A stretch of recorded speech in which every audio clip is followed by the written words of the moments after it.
Josh Jacobs. My goodness.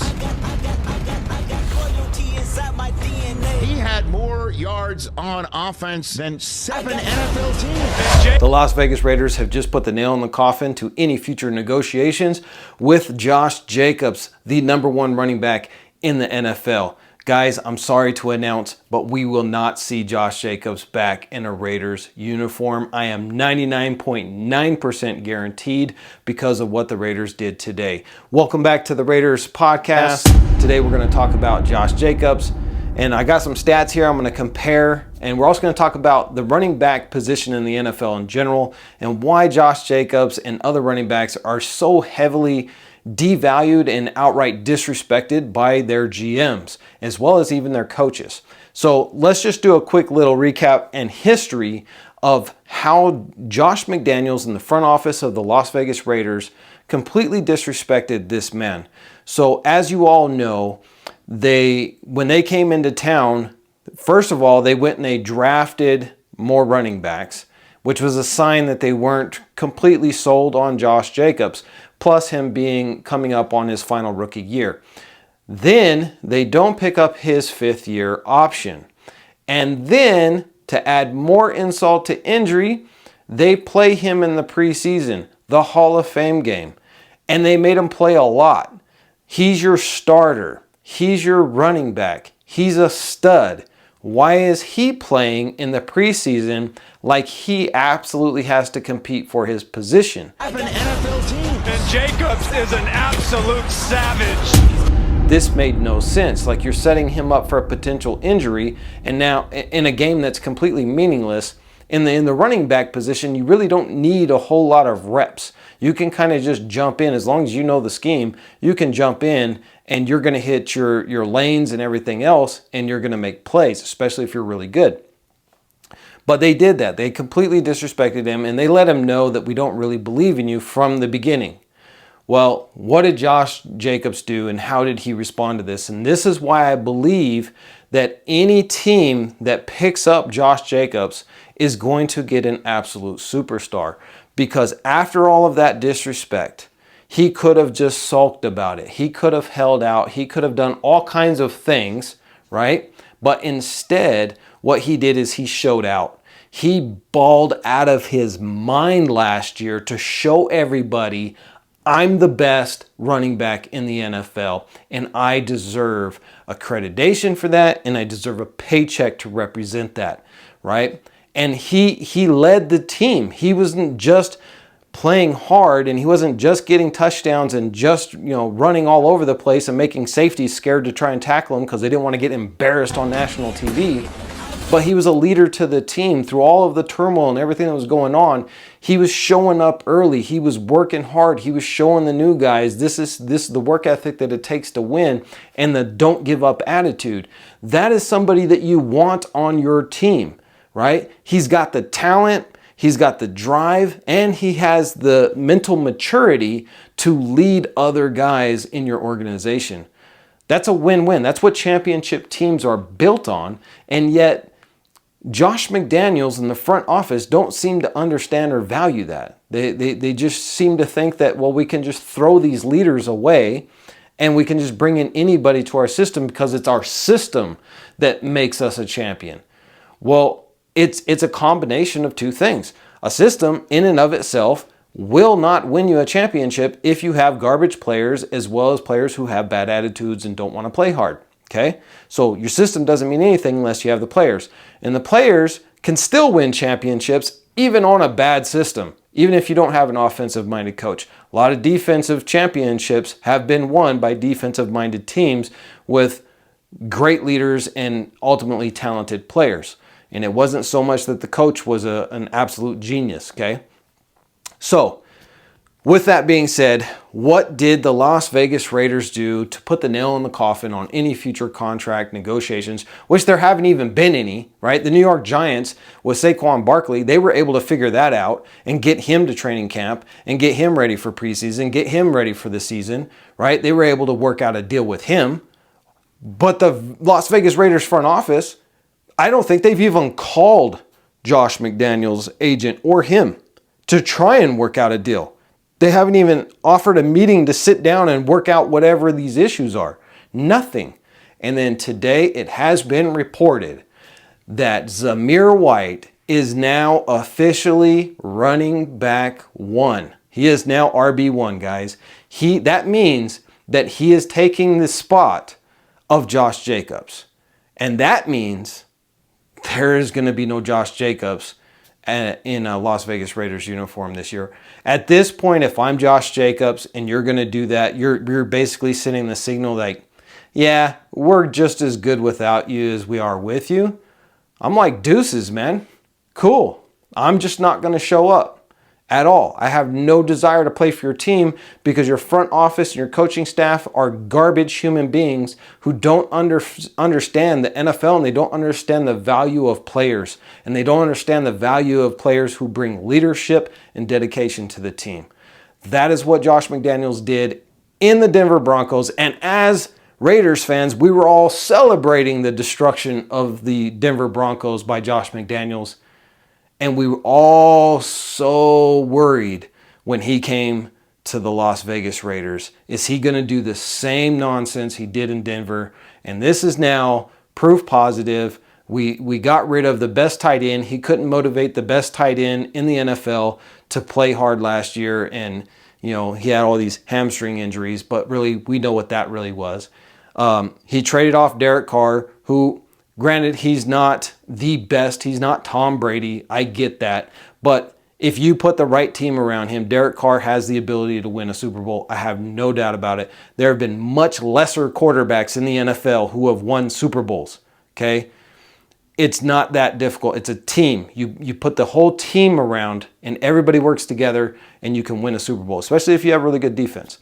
But now we don't have Derek Carr and we have Jimmy Garoppolo, who is, well, let's face it, suspect if he will even make it into the regular season because he can't even complete an entire practice and he's not even practicing all the time, right? He's taking days off, scheduled days off, even though he's not supposed to be any favoritism to his injury. Now, if he can't even do that, and we all know we're not going to see him in the preseason at all, he's going to be so rusty. He's already been picked off 7 times in practice. Okay, is he really going to be our QB1? Is he going to be the future of this franchise for the next couple of years? I can't see it. The guy is a decent quarterback. He's not a huge upgrade over Derek Carr, but he is a little bit more accurate. That's about it. But he's so injury prone that he can't even finish a season. So there's that, right? And now we've just gotten rid of the best running back in the NFL with the ultimate slap in the face, saying a 4th-round draft pick is now RB1, and Josh Jacobs, we don't care about you.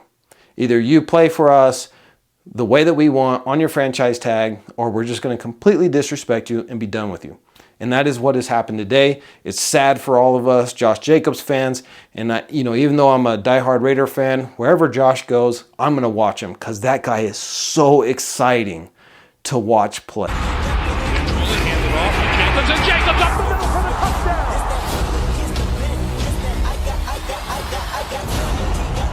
He's not going to hear it. Now let's get to some stats because I am going to prove to you why the NFL is wrong, and in particular our front staff in the Las Vegas Raiders, as to why they are now devaluing running backs because we're a pass-heavy game now in the NFL, and why receivers will get ridiculous contracts that don't even perform anywhere close to a stud like Josh Jacobs or Saquon Barkley, right? So let's look at some stats. This is from last year. Now, granted, this is probably a little bit skewed because this was Josh Jacobs' best year versus our beloved Hunter Renfrow, one of his worst years, okay? He had some injury problems, so I'm not saying anything against Hunter Renfrow, and I'm not saying that he doesn't deserve the money that he got because the year before, he had over 100 catches. He was a Pro Bowler. He was awesome, and we love him to death, and we want to keep him on the team because he's a real asset.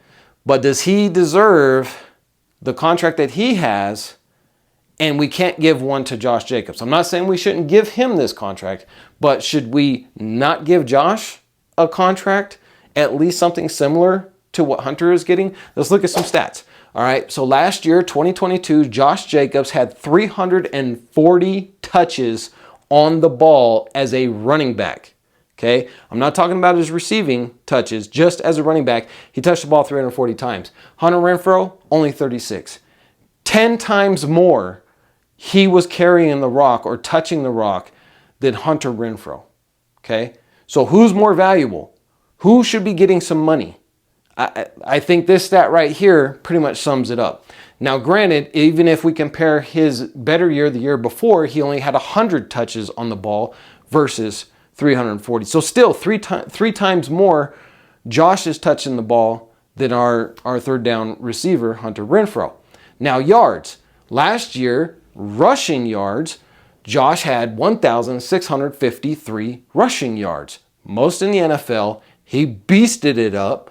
And not to mention all the people that he humiliated. We're talking about linemen, we're talking about linebackers, we're talking about safeties that he just made look so silly out there on the football field. And he averaged 4.9 yards per carry, which is massive for a running back. Basically, you give him the ball 3 times, you're guaranteed a first down every single time. Okay? You don't even have to throw the ball. Just keep giving him the ball until he gets tired, and then you can throw the ball. Touchdowns, he had 12. Well, let's go back to the yards real quick. So yards, Josh had 1,653 plus 400 receivings for over 2,000 combined yards. What did Hunter Renfrow get? And I think Hunter's getting like $15 or $17 million a year. He only had 330 yards last year. Okay, not even close. Not even close. And then he had 9.2 on his average, which is kind of low. And granted, he is a third down receiver, but that is kind of low for a wide receiver. And then touchdowns, Josh had 12 and Hunter Renfrow only had 2. So I think the stats are pretty clear. The NFL is wrong for starting to devalue running backs. And here's the other thing. I keep hearing all these big commentators talking about, well, running backs need to get more versatile. Running backs need to be able to catch the ball. They need to be able to do this. Nonsense. Josh Jacobs had more receiving yards than our star receiver for our third down receiver. He's a running back who had more receiving yards than Hunter Renfrow last year. That's all I got to say. That's all I got to say. Don't tell me that Josh needs to be more diversified. He's a heck of a blocker. He's the best running back in the NFL. And he's got hands. He can catch the ball. He's proven it. You throw him the ball, he's going to catch it. So don't miss me with that nonsense about running backs need to be more versatile. Josh Jacobs isn't getting paid like a receiver because he's not a receiver. If he was Christian McCaffrey, he would get more money because Christian's such a great receiver and a great running back. He proved to the NFL he can catch the ball. End of story. He needs to get paid, and he's going to get paid because not all teams are stupid and hire a guy like Josh McDaniels. I'm sorry I'm going to say it, but not all teams are stupid.